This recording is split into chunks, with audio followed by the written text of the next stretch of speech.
Jackson 5, loads and loads. I'm probably going to say the Jackson 5 is my favourite version, but I'm not taking it away from you there. Bruce, really enjoyed your version of Santa Claus is Coming to Town. Right, you're listening to me, Scotty. It's BBC Upload. Time to get my next uploader on. His name is Andy N. That's what he performs as. And this is an extract from a novel that he's written himself. It's a coming-of-age story about a young man who becomes a writer, joins a band, falls in love, and so much more. Here it is, Birth by Andy N. 3 nights after everything went mad, Dave called round at my folks on the way home from work saying, "There's a free music festival on Saturday afternoon on Beach Road. Fancy tagging along?" "I don't know," I began answering. "You know what my taste in music is like." "Come on, it'd be a laugh." Carrying on. And well, frankly, yeah, it was a laugh, but only in the sense it was truly awful. I always thought they treated him terribly, began. It was always a star with them.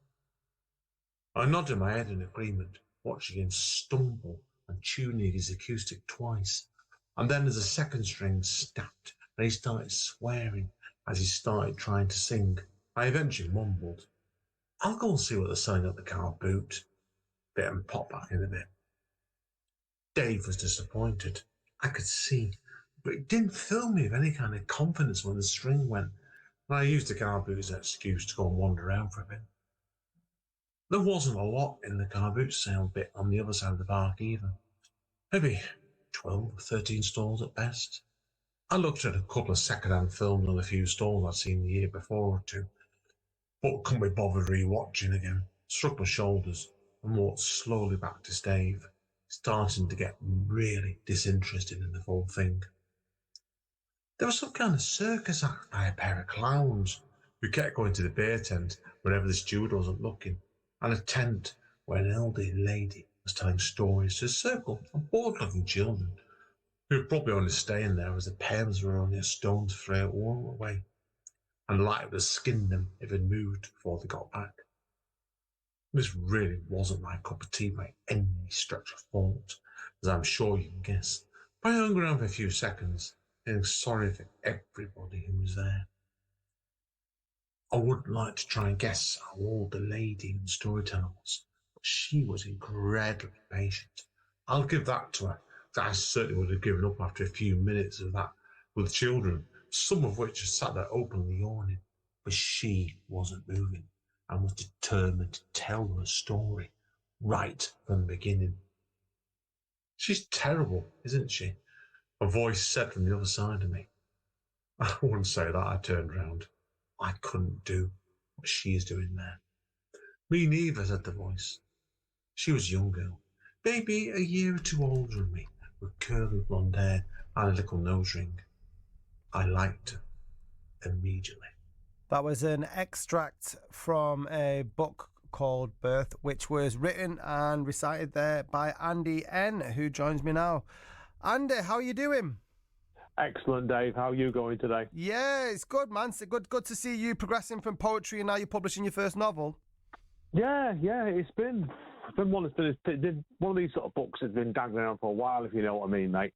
But it's a natural progression, really, because some of my poetry, as you know already, is in almost like stories, and it kind of made a natural progression to try next at the novel. Yeah, and how did you find the sort of process? Obviously, you're writing at a larger level, with a book. Much longer. but is that better though for you? Because as a poet or a spoken word, obviously you're trying to get a message across in as brief a time as possible. Whereas now, you've got unlimited amount of words.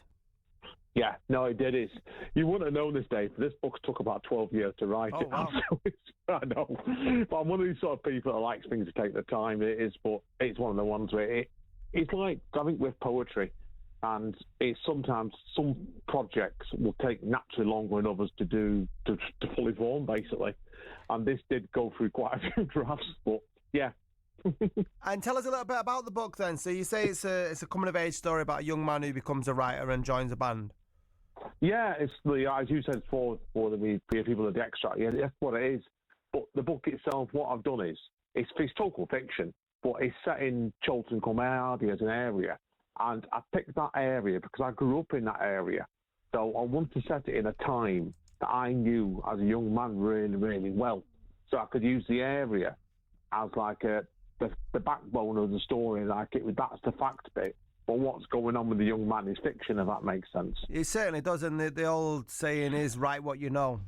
Yeah, definitely that one. So, yeah, because I was actually born in Stretford, but I grew up a lot in Chorlton because I had family in Chorlton Way. And when the book set, like I said, in the early 90s, really, it was a very different time to what it is now, but not that much different. In terms of your writing style, is there anybody that you've looked towards for influence?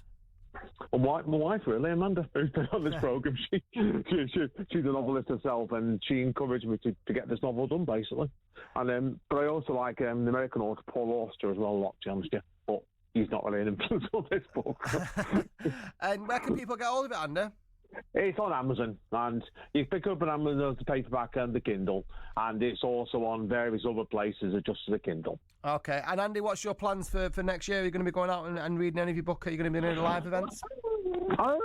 I've been doing bits already, and I'm going to start building myself up for it, definitely. So that's the plan next year. And then, all being well, I want to get onto the second book as well, because I've got something else dangling around at the moment as well I want to try and get onto over Christmas time. Right, well, don't leave it dangling around then, Andy. You better get to it. I'll leave it to you, Andy. Have a great Christmas. Thanks again, mate. All the best. Cheers. Bye. That was Andy N, who sent in a little bit of an extract from his book Birth, which you can get online now. And that's my last uploader of the evening. But gentle